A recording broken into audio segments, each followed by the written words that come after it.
अस्सलाम वालेकुम दोस्तों, कैसे हैं आप सब। उम्मीद करता हूं सब दोस्त खैर व आफियत से होंगे।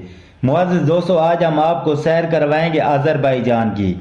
इस मुल्क का ऑफिशियल नाम रिपब्लिक ऑफ आज़रबाईजान है। इस मुल्क का कुल रकबा 86,600 स्क्वायर किलोमीटर है और इस मुल्क की कुल आबादी 1,03,36,577 लोगों पर मुश्तमिल है, जो आबादी के लिहाज से दुनिया में 90 नंबर पर आता है।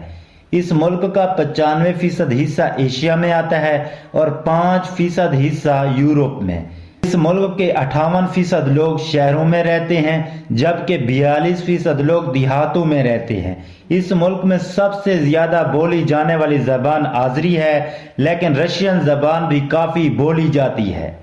इस मुल्क में इंग्लिश बोलने वाले लोग बहुत कम मिलेंगे। लेकिन वीडियो के आगे बढ़ने से पहले मेरी आप तमाम दोस्तों से गुजारिश है कि चैनल को सब्सक्राइब कर दें और साथ दिए गए घंटी के निशान को दबा दें, ताकि हमारी हर नई आने वाली मालूमाती वीडियो का नोटिफिकेशन सबसे पहले आप दोस्तों को मौसूल हो सके।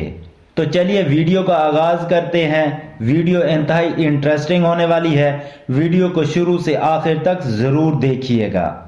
आज़रबाईजान का दारुल हुकूमत बाकू है, जो बहुत ही खूबसूरत शहर है। ये दुनिया के चंद खूबसूरत तरीन शहरों में से एक है और हर गुजरते दिन के साथ इस शहर में टूरिस्ट की तादाद बढ़ती जा रही है। इस शहर में मैन मेड वाटर बोट बनाई गई हैं, जिसकी मदद से आप एक जगह से दूसरी जगह बोट के जरिए आसानी से जा सकते हैं। फ्लेम टावर्स, जो आज़रबाईजान के दारुल हुकूमत बाकू में वाक़े हैं, 3 फलक बोस इमारतों का एक मशहूर और जदीद तरीन तामीराती मंसूबा है। ये टावर्स अपनी शोलानुमा साख्त और शीशे की बनावट की वजह से नुमायां हैं। इनकी ऊंचाई मुख्तलिफ और ये इमारतें दिन के वक्त सूरज की रोशनी में शोलों की मानद चमकती हैं, जबकि रात के वक्त उन पर लाइट्स लगाई जाती हैं जो उन्हें शोले की तरह रोशन कर देती हैं।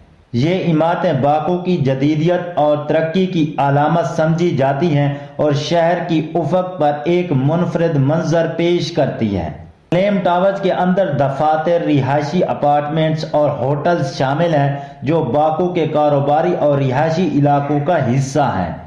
ये इमारतें न सिर्फ बाकू की तारीख और सकाफत को जदीद अंदाज में ज़ाहिर करती हैं, बल्कि ये शहर के अहम सियाती मकामात में भी शुमार की जाती हैं।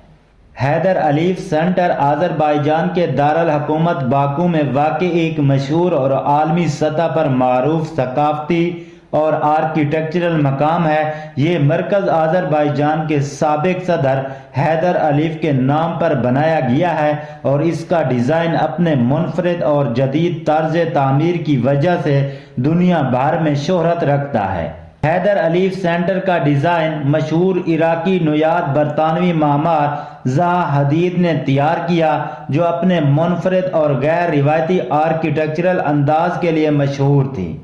सेंटर की इमारत में कोई सीधी लाइन या जाविया नहीं है, बल्कि पूरा डिजाइन लहरदार और मुड़े हुए अंदाज में बनाया गया है, जो उसे एक गैर मामूली और जदीद फन तामीर की मिसाल बनाता है। आज़रबाईजान कारपेट म्यूजियम बाकू में वाक़ एक मशहूर म्यूजियम है, जो आज़रबाईजान की कदीम और मुनफरिद कालीन साजी की तारीख को उजागर करता है। ये म्यूजियम 1967 में कायम किया गया और यहाँ आज़रबाईजान के मुख्तलिफ इलाकों से जमा किए गए हाथ से बने कालीनों की वसी नुमाइश की जाती है। आज़रबाईजान की कालीन साजी एक कदीम फन है और ये म्यूजियम उसके अजीम वरसे की अक्कासी करता है। आज़रबाईजान की कालीन साजी एक कदीम फन है और ये म्यूजियम उसके अजीम विरसे की हिफाजत करता है।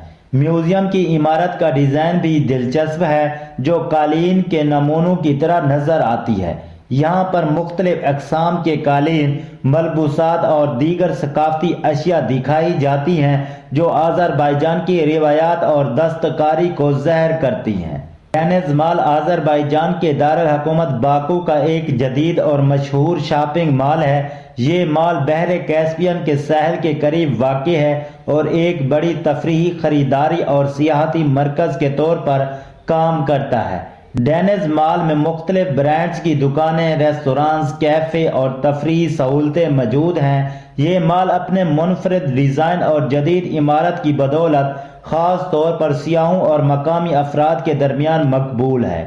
یہاں ایک بڑی آئس سکیٹنگ رنک، ایک مووی تھیٹر اور دیگر تفریحی سرگرمیاں بھی دستیاب ہیں۔ اس کے علاوہ مال میں پارکنگ کی بڑی سہولت بھی ہے، جو شاپنگ کرنے والے افراد کے لیے فائدہ مند ہے۔ ڈینز مال باکو کے ایک اہم تجارتی اور تفریحی مرکز کے طور پر جانا جاتا ہے۔ ڈینز مال باکو کے ایک اہم تجارتی اور تفریحی مرکز کے طور پر جانا جاتا ہے۔ آذربائیجان میں ایک پہاڑ ہے جسے یانار داغ کہا جاتا ہے، جس کا مطلب ہے جلتا ہوا پہاڑ۔ یہ پہاڑ مسلسل آگ میں جلتا رہتا ہے اور یہ قدرتی گیس کی وجہ سے ہوتا ہے۔ یہ ایک حیران کن منظر پیش کرتا ہے کہ پہاڑ پر آگ مسلسل جلتی رہتی ہے اور کبھی ختم نہیں ہوتی۔ آذربائیجان کے کچھ علاقوں میں لوگ تیل کے حمام لیتے ہیں۔ یہ ایک روایتی علاج ہے جہاں لوگ خام تیل میں نہاتے ہیں، جو کہ عام طور پر مختلف بیماریوں کے علاج کے لیے استعمال کیا جاتا ہے۔ آذربائیجان میں کوبستان کے نام سے ایک جگہ ہے جہاں ہزاروں سال پرانے پتھروں پر قدیم انسانوں کی نقاشی موجود ہے۔ یہ عجیب بات ہے کہ قدیم دور کے لوگ اپنی کہانیوں کو غاروں کی دیواروں پر تصاویر کے ذریعے بیان کرتے تھے۔ آتش پرست مذہب کے ماننے والوں کے لیے آذربائیجان میں ایک مشہور عبادت گاہ ہے جسے آتش گاہ کہا جاتا ہے۔ یہ عبادت گاہ ایک قدیم مقام ہے جہاں قدرتی گیس سے آگ جلا کرتی تھی اور یہ زرتشتی مذہب کے پیروکاروں کے لیے مقدس مقام تھا۔ آذربائیجان کو دنیا میں پہلا ملک سمجھا جاتا ہے جہاں صنعتی طور پر تیل نکالا گیا۔ 19ویں صدی میں یہاں پہلا تیل کا کنواں کھودا گیا تھا، جو کہ تیل کی صنعت کا آغاز تھا۔ آذربائیجان میں ایک جگہ ایسی بھی ہے جہاں پانی نیچے کی بجائے اوپر کی طرف بہتا ہے۔ یہ جگہ میگنیٹک ہل کہلاتی ہے اور یہ قدرتی کشش شکل کی ایک عجیب و غریب مثال ہے جہاں پانی قدرتی طور پر اوپر کی طرف بہتا دکھائی دیتا ہے۔ آذربائیجان کی کرنسی منت ہے۔ ایک منت پاکستانی 163 روپے کے برابر ہے۔ معزز دوستو، یہ تھی ہماری آج کی ویڈیو۔ آپ دوستوں کو ویڈیو کیسی لگی ہے کمنٹ سیکشن میں اپنی رائے ضرور دیں اور ہماری حوصلہ افزائی کے لیے ویڈیو کو ایک لائک کر دیں۔ شکریہ۔